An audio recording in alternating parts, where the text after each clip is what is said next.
competition. So here he is live all the way from Miami, Florida. Please say hello to Brandex Cruz, Mr. Man of the World USA 2022. Hello, hello, amazing people. Good morning over here in Miami. Good morning, good morning. All right, so good morning over there. Happy New Year, Brandex. I'm so happy to be doing this interview with you. Assuming everything will be all right by March, are you excited to come here to our Uh, country? it's a dream come true. I feel like a little kid when I get all excited, like when someone gets excited for Disney World, that's how I'm getting excited for the Philippines. What have you done? What research have you done about our country so far? So I've been Anything learning you would about like to try out? All right. Uh, oh, I'm sorry. So I've been learning definitely about just some of the landscapes, some of the animals that are pretty well known out there. I was learning about an eagle that you guys have like your own form of eagle, how we have the bald eagle. You guys have a beautiful eagle out there. Also about the bull. There's I was learning because as they made our flyer, they were educating me in the process of what's some of the culture out there. But a lot of what I love about there is the hospitality and the genuineness from people that follow me from the Philippines. I mean, I've had some of the greatest conversations with Filipino followers, especially from Facebook. So I'm excited. Don't you think the postponement of this pageant is serving as a boon to you? Because your fan base keeps on growing and growing. Your Filipino fan base keeps on growing and accumulating by the day. Do you feel that way? I believe all things happen for a reason, and it did give me a lot of time to prepare. It gave me time to really reflect, to decide to go all in. So I'm excited. It did give me more time to be able to focus on my advocacy, to be able to travel as I recently did. So when it got postponed, it gave me a little bit more time to not only just go across the nation, but also to be able to impact my city longer. And received word I may be, this is top secret, but I may be in Asia a little bit before. I can't tell you what country yet, but I may be in Asia a little bit before I get to the Philippines. So that gives me more time to tour before I get to the Philippines. So you're getting speaking engagements as early as now to tour around Asia before the Uh, competition. some things are happening. Yes.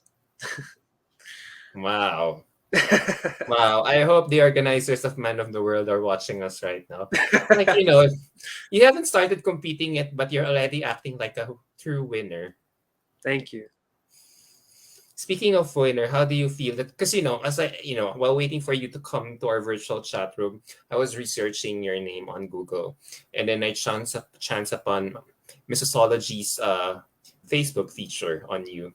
And a lot of comments, I was reading a lot of their comments there. The fans are saying, you know what?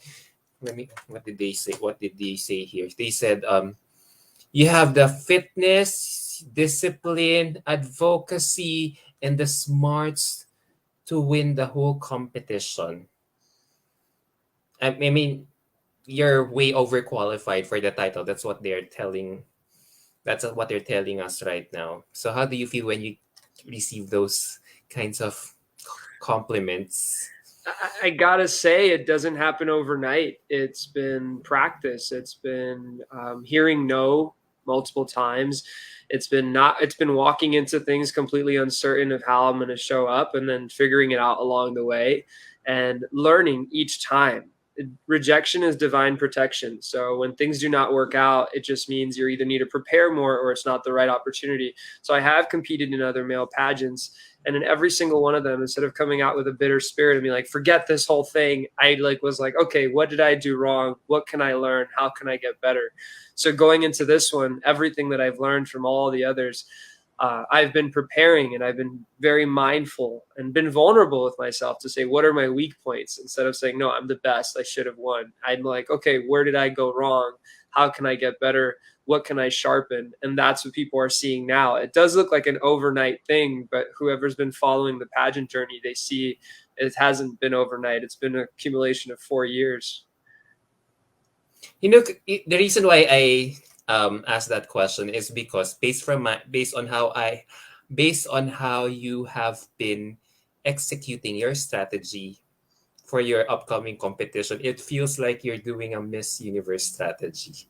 Like, reminiscent of how our very own Catriona Gray or even some of the past winners have been doing, have been executing their game plan, being so active and hands-on with their advocacy, doing all these photo shoots, engages the fans and followers on social media. I mean, wow, you must have learned a lot from your past pageant experiences. Well, and one of my objectives is to raise the bar of male pageants as well, to get the respect that Miss Universe and Miss Supranational and Miss World and all these Mrs. Division have, but to start getting the light shined on men so they would have better sponsorships, more respect from the audience, and people would have a more of a reverence towards these competitions instead of thinking of just a physique, but they see a personality, they see an advocacy in motion. They'll be able to really see it for what it is, because these men do put in hard work, and then sometimes it's not understood to the level of what they're doing. But then also sometimes the advocacy portion is overlooked as well as a male candidate. And I've seen it in my previous competitions. I didn't necessarily have an advocacy like I do now. And I realized that is what differentiates the misses from the misters, is really putting out that advocacy to the level of focus and discipline and making it happen. In the past, I would say, this is what I want to do. Now it's like, this is what I did. And there's a big difference of what I want to do versus what I've already done. So that's one of my biggest objectives as a male pageant candidate. And my goal is for other misters to look at it and be like, all right, let's step it up. Let's do that. Let's grow and let's go impact this world, because our time here is short. And if we're going to have this title, I was reading something, it said a crown is not secure for all generations. So while you have your crown, while you have your sash, while you have your title, what are you doing in that time period with it to the full of its extent, beyond just trying to gain followers? It's like, what are you doing to impact the world in that moment? So, yeah.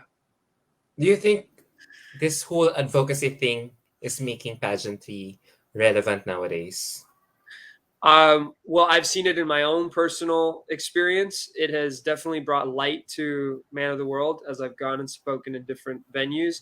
And it's an honor. People in schools, like I spoke in a middle school in Chicago, over 140 seventh and eighth graders, and they were learning about what a male pageant is. But at the same time, they were super grateful that someone from, like, with a USA title will go to their school and speak to them. Students aren't used to having guest speakers, especially during these seasons. So it was an honor for them. It brought more awareness to them. And I got to help seventh and eighth graders break out of a limiting beliefs before they go into high school. So it's such a beautiful thing if people run with it and use it to the most of their advantage. Yeah, it would really change so many different objectives. And think about how many people are competing in pageants. If they all took their advocacy seriously and ran with it, how much better this world would look. I so agree. I so agree. I really agree. So speaking of that tour, you're currently on your Wildflower speaking tour there in your country, right? Yeah. So what is this whole speaking tour all about? How were you able to conceptualize it? What is this for? It all actually got conceptualized when I realized that fitness wasn't it when it came to my dream, that my dream was really working on mindset more than anything. So even though I was doing fitness coaching, I had an online gym app, over 10 different countries on my app, Facebook group, all these things that I had going on with fitness. But I was already being made known that fitness wasn't the hype of everything. It was just something I did, not who I was. And I went to go help out the homeless. And it's crazy how this happened. One day after church, my friends were down and I said, hey, let's go serve and let's go help out the homeless. And when I did, I didn't want to post it on social media. I just want to connect with their souls. And usually I do post it so people bring more awareness to it. But this moment, I just wanted to look people in the eyes that were living in the streets. And I just felt so connected to the human soul at a deeper way.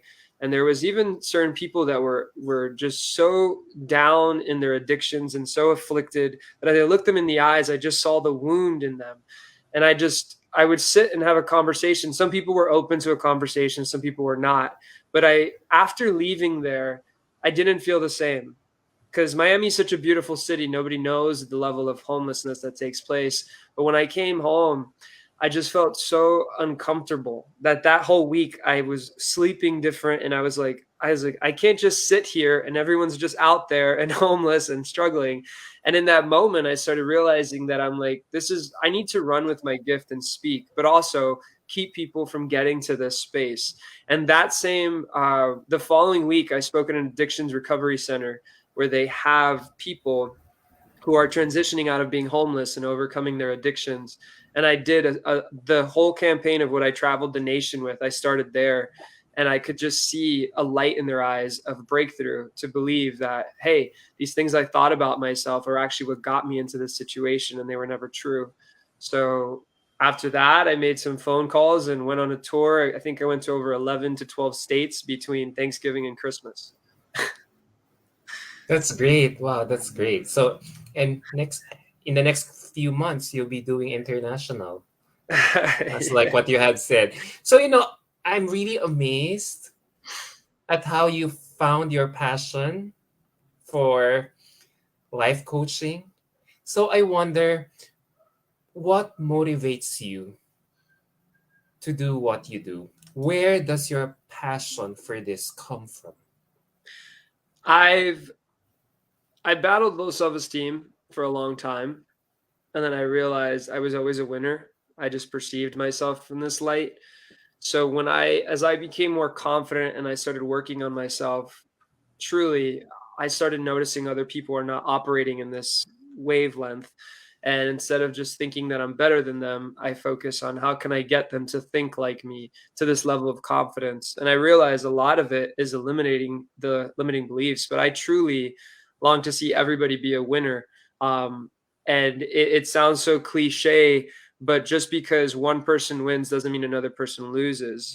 When everyone is winning in life, there's actually, we're living a way better world because everyone's just focused on their empire instead of trying to like one up the next person, basically trying to compete against the next person, talk about the next person, gossip about the next person. When you have your focus, your empire to build, there's way less time to worry about other people's drama and whatnot. So I really believe the more that we focus on ourselves, building our dreams, building who we are. And not enough people believe that their dreams could even happen. And my dream is happening. This tour is a manifestation of my dream. This competition, going to the Philippines, all these things are a part of my dream. And I've realized it has required focus, but it's also required the belief system that this can actually happen. It can actually get to this level. Because if what you focus on, you feed, and what you feed grows. So if you're not even feeding these things, it's never going to grow. True. Have you already wondered what, assuming, you've been doing all these speaking engagements there in the United States. So have you already thought of your vision and what the world would look like if you realized it? And Because let's face it, you're all about life coaching, and we don't want to, ponder the negative effects of all our striving in life, right? hmm, So, do you think this whole if more people will be more empowered, that would lead them probably to be more productive in their lives, which will ultimately contribute to how our world economy will perform? So, how will this whole vision of yours, of your speaking tour, come into play at the larger picture? I do believe that it's going to start helping people's mental health, because a lot of the identity that people hold on to stem from just past incidences that have really hurt them. So a lot of the words that they believe are from painful situations. So people can start dealing with those words and releasing those words. Because a big part of my tour is writing out the words that have just really hurt you and destroying it and becoming the person that you've always been meant to be. So like, for instance, let's say somebody's been calling you weak, you're weak, you're weak, you're super weak, you're weak. And then you're like trying to prove yourself strong. The whole concept of the tour is to say you were never weak, you were always strong. People projected that you were weak, but you weren't necessarily weak. Same thing with valuable. When you think you're worthless and then you're like, no, I'm going to prove that I'm valuable. You were never worthless. You were always valuable. So who would suffer? I believe the darkness in this world will suffer, the insecurities, the depression, the sadness, the hurt, the pain. And what would be known is that the world would look a lot better because people would be operating with a light in their eyes and they'll be focusing on empowering others. I believe the only reason people tear each other down is because it's already in them to tear someone down. What comes out of your mouth starts in your heart. So if your heart is filled with light, then you're just really going to edify people and it's going to be a way different place. So you do this for just one day in all your speaking tours. By the end of the day, all these people who attended your workshop will be able to realize something good or something better about themselves. Yeah, so it's called the residual power of words. Shout out to Giselle Boone, my pageant coach. We went Hi, back. Giselle.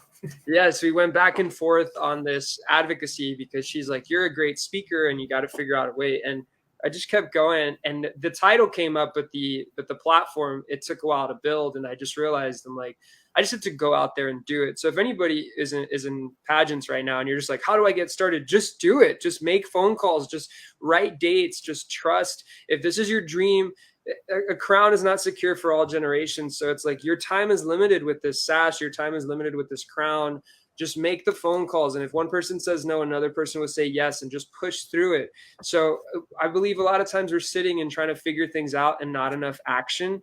And that's why people miss out on the beauty of, I think the best part of a pageant is the advocacy, the moment where you get to go and empower and show people like, hey, look, I may be representing my country, but I'm going to stoop down in this moment, step into your space, and make sure that you're having a better day instead of going and doing a photo shoot at this moment. And that's people honor that. They respect that. They reverence that. And it's called the residual power of words because I don't know what comes out of that. I spoke to seventh graders. I don't know if they become the top doctors and lawyers and astronauts later on in life because of that workshop that told them you are smart. And I don't know if you saw on my Instagram, there's a box. It was a box filled with lies. Yeah, lies workshop. I was about to ask that next. Yeah, that's The all lies workshop. Can you Seventh, talk? yes. So seventh and eighth graders, it was 2 rounds of classes. So it was a total, it was 70 each round. So it was 140 total. And they wrote out on a sheet of paper. There was even little kids crying, young kids crying. One girl was shaking because only God knows what was said to her. Sometimes it's from the family, sometimes it's from a teacher, sometimes it's from students. You don't know the level of words. And even now, the cyberbullying has increased tremendously with social media and what kids hear. Imagine just being 13, 14 years old, being told these things and believing it. And as you go into high school, you still perceive yourself in that identity. As long as you perceive yourself as someone who you never were, you grow into that person because who you know, like you got to know yourself to grow yourself. So if you don't know who you are, how will you ever grow into who you're called to be? So all of those little sheets of paper are multiple lies that were said and destroyed because I have them destroy it so that their mind can realize it was a lie. And what I tell them, I say, if that word ever comes back to you, you either say it out loud or you think in your mind, that's a lie. So you start understanding the root of these words instead of just dealing with the fruit like, hey guys, have a better day. No, we're going to go into why are you not having a good day? And one of the first questions we ask, Adam, how is your day today? Before we go into the lies assignment, a lot of people were like, oh, it's a 1, a 2 out of 5. Why are these kids miserable? Well, because a lot of them don't even know who they are. And they're thinking there's someone that really was never really meant for them to be that's destroying them. Exactly. But you know what? Can't you fault all these 7 and 8 graders if they're being told upon by those lies? Because let's face it, they're getting it from peer pressure or probably from their elders, from their respective parents for, let's say, for underperforming, for all these harsh words. So how can they, even if they crumple all that everything that they wrote out in that piece of paper and threw it out by the window or in a fire bin, so that to to showcase that out with the old, in with the new, but you are surrounded with people who keep pervading you with negativity. So one thing I've realized is a word doesn't hurt you as much if you don't believe it. So if somebody tells me I look like a dinosaur, that doesn't hurt. But if in third grade people made fun of me, yeah.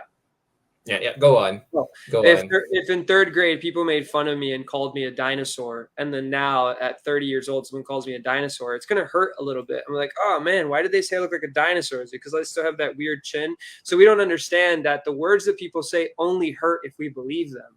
So when you realize that that was a lie, even if you're hearing it again, the fact that you addressed it, because the mind is very interesting. The mind is very lazy and it wants to keep the patterns of how to believe. So if you believe you're not smart every time you take a test, you will set yourself up to fail because you're already telling yourself, I'm not smart, I'm not smart, I'm not smart.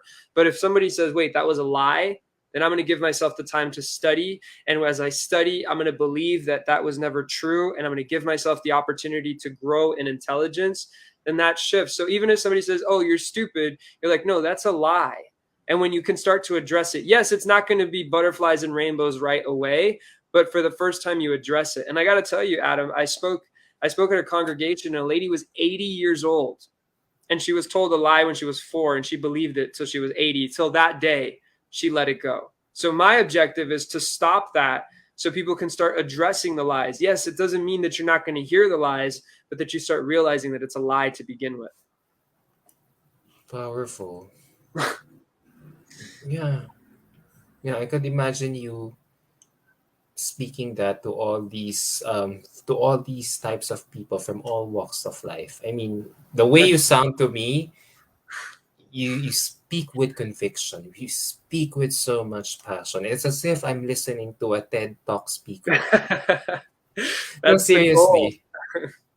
So, as we as you as we leave your advocacy to talk about other things in a while, what is one word that best sums up you and your vision right now? Integrity. Why? Because when you pull back the curtain of my life, you're going to see it on every aspect of who I am. And I believe that's a key ingredient for a role model, that your intentions for which you do things in every aspect of it and who you are on social media is who you are in person. And I believe in order to be a role model, people have been let down by role models. So the more they pull back the curtain, they realize someone's not there. So I've worked on just being in the operating system of integrity, that I am who I am in every single room and space. I don't just put up an act when I'm on a video like this or some other space and try to put these nice words together. I want to really be the words that I speak. And I believe it's so important as a mister and as a speaker in all aspects of life. So integrity would be it. And I want to make integrity go viral because I believe it's something that's lacking nowadays. Do you think at this time and age on social media, with everything that we are seeing there, do you think we lack role models to look up to? That's why Uh, there are people like you who are trying to fill that void and empower a lot of their kids within their community. I believe in my age group, there's not enough speakers. So in that sense, yes, because then as you Do go you higher think up, there are, but we're do you think eh, um do you think what we see in Hollywood right now kind of exacerbates this lack of role model thing? in what At sense? least in your country. In what sense? In the sense, like, let's say when you're being bullied, because when we watch a lot of Hollywood movies, we see all these you know um Hollywood actors having, the cutest faces, their ripped, board wash abs, their cool personalities, which is a world away from their dorky personalities, dorky, loner, Hmm. eccentric, queer type of personalities. So, do you think um, the way perfectionism is being highlighted in Hollywood kind of, exacerbates or tries to prolong this problem? So it's funny. I went on tour with two others, and one of them spoke before I would go, and they said, "You guys know superheroes, right? You know Superman, you know Captain America, you know these people." They go, "Well, they're fake. They're not real." And they're like, "Sorry to crush your dreams, but they're not real." And then they introduced me, and they're like, "Here's a real life superhero." And I believe the beauty of this is that people don't just wait to watch a movie to feel that someone's going out there to help and save lives and save minds. If more men, especially men, I'm speaking to the men right now, if we would just set that example to have these advocacies and to use our strength and our vigor to go and build things and build platforms to speak on and to be a role model. I mean, a young man who doesn't necessarily have an older brother figure is constantly questioning, like, hey, am I man enough? Or what do I do with my life? What is my future going to look like? So by being this real life superhero to them, you don't have to put on the cape. You just have to have that same superpower of saving the world, basically. And that's my objective in a long run, is to really save the world. I mean, you can't do it all in one day, and you probably can't impact the entire world, but why not try and see things differently if you're not so satisfied with seeing people? And one thing is, Adam, is looking at people with a mask on, all you see is their eyes. And when you look at people in the eyes, you see there's not really a light there anymore. And there's a fear and there's a panic and there's a sadness. And when all you have left is to look at somebody's eyes, you see their soul. If there's light in the eyes, there's light in the whole body. So I believe a light shifts in people's eyes after the speaking and engagement. You know, the same way when a superhero leaves a scene, there's a shift that takes place. Well, in real life, this is my superpower, is speaking, I guess. And Hollywood, yeah, it sounds great in theory, but it's not going into the schools, and it's not a real character. They need it from real lives, and that's what I mean by role models. You can have a role model from a Hollywood film, but you're going to be let down because when the movie's done playing, what do you have? And the cool thing about social media is when you have a role model and you could follow their life, you see that it continues to advance. And that what I do, I want other people to be like, I could do that. That's the objective. I don't want people to be like, oh, he's so awesome, I wish I was him. No. Oh, he's doing these things. What do I need to start doing so that I could start becoming the greatest version of myself as well? True. Like what your wall background says it all. Yeah. Motivation gets you started. Yeah, I feel like, if we empower one young kid in the block, I think somehow it will create a ripple effect. Eventually, probably on social media, we won't be seeing too much cyberbullying. We won't be seeing a lot of toxicity, or even not just, or probably if we take off social media from the equation, there will be people will become more confident. People will be able to express themselves well. There will be no loners. There will be no, those stereotypes that we see in high school. Those misfits against all these popular people. We will be breaking our own stereotypes and coexist with one another peacefully while still in high school.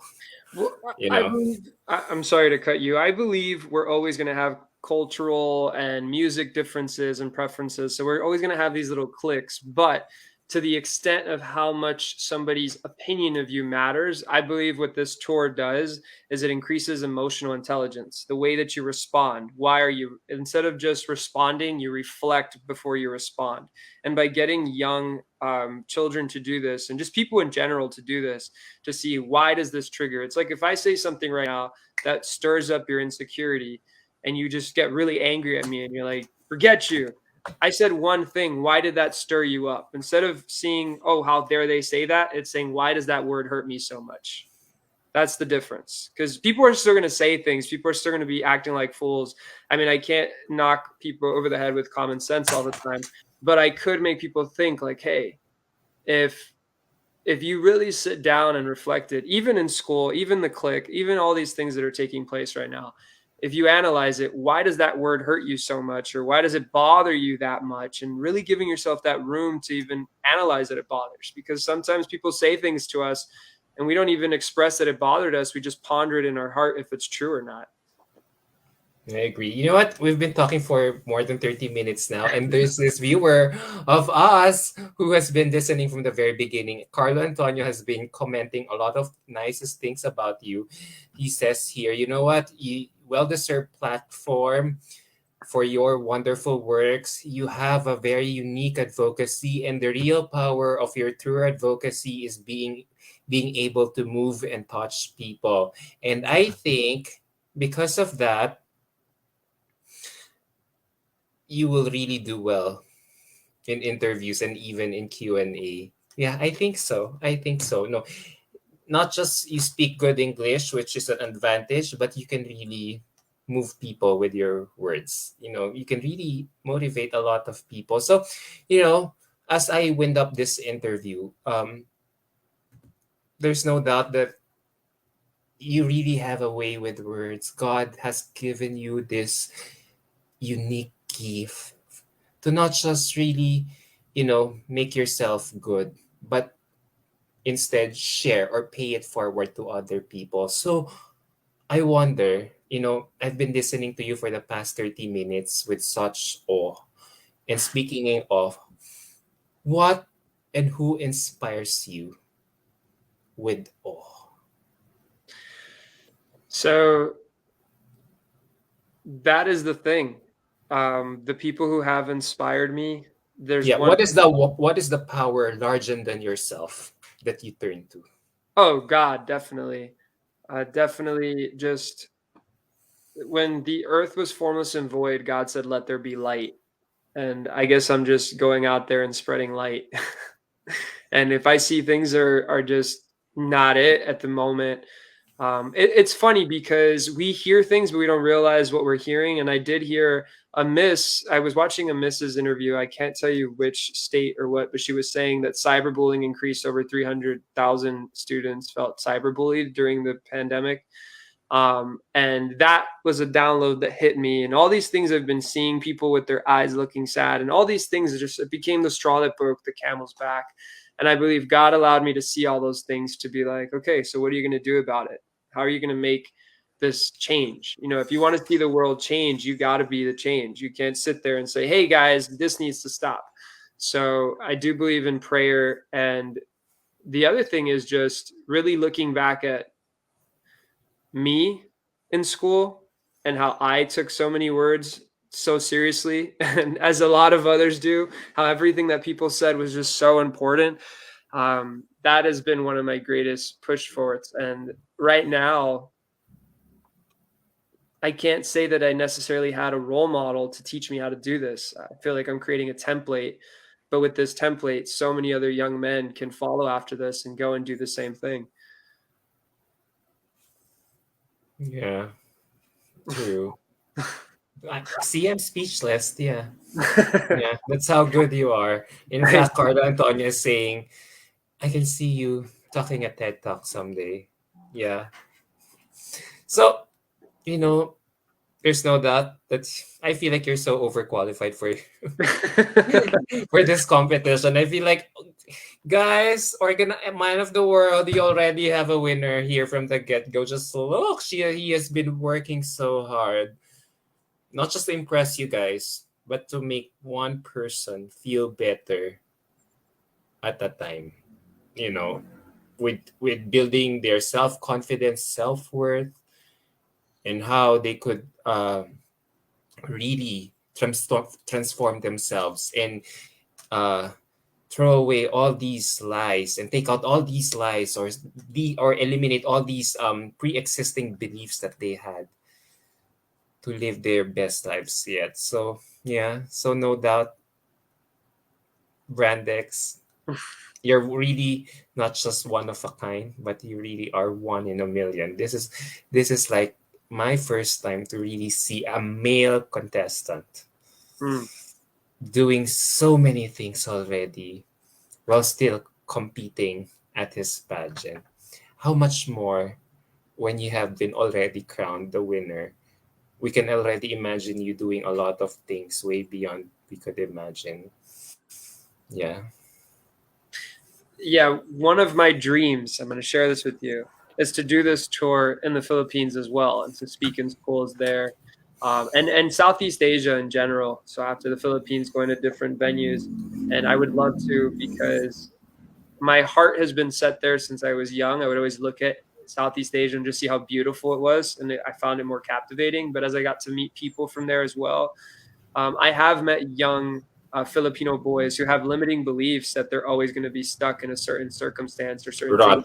Use that moment to encourage them, even in a DM on Facebook, in a private message, just use that moment. And I was like, imagine on top of what I'm doing here, to be able to take this tour. And that's one of the reasons why I am going for a world title as well, is to be able to take this tour into different nations. It's not just my country that needs it. I believe the entire world needs this kind of conversation.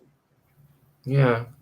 As my final question, what can we expect from you here in the Philippines when you compete for Man of the World? Excellence. I'm sorry, I didn't hear that. Excellence. Excellence. Yeah. No doubt. That one word is just so powerful that you don't already just have to say it, but you actually perpetuate it. Like you really are brimming with it from head to toe, with your words, with your with the way you conduct yourself. Everyone's gonna be really, really inspired. So on that note, thank you so much, Brandex, my friend. It has been a pleasure catching up with you. Emphasis on catch up because we've known each other already. I met him when I covered Mr. Global 2019 in Thailand 2 years ago. And I'm so happy that you have never been, lost or remiss of your vision of what you want, not just for yourself, but for your entire community. And not just the entire community, but for the whole world to feel your light. Awesome. Thank you for having me, and have a good evening. I'm going to get started my day here. Blessings, everyone. And just remember, if you heard this video, start writing out the lies, destroying them. Don't wait for me to be there in person. There's a residual power to this. So even hearing what I'm saying here, you can start activating that release. So I really have a feeling that you will be relocating here in the Philippines in the near future.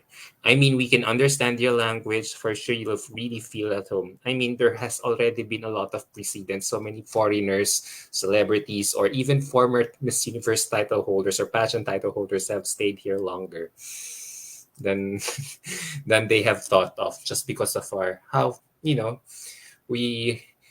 we resonate with your branding and what you can show here for the pageant. Manifesting that you'd be the man of the world for your competition.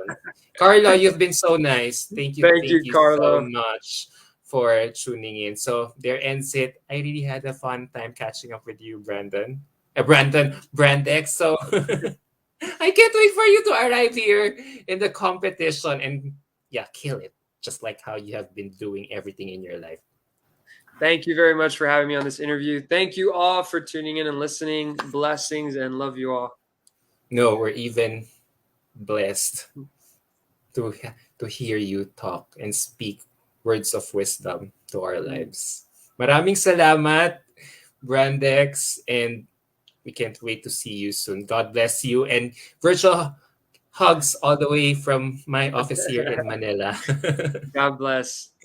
All right, take care. Have a wonderful new year ahead. I hope you'll be able to achieve all the goals that you had set for yourself for this new year. Thank you. All right. Bye. Take care.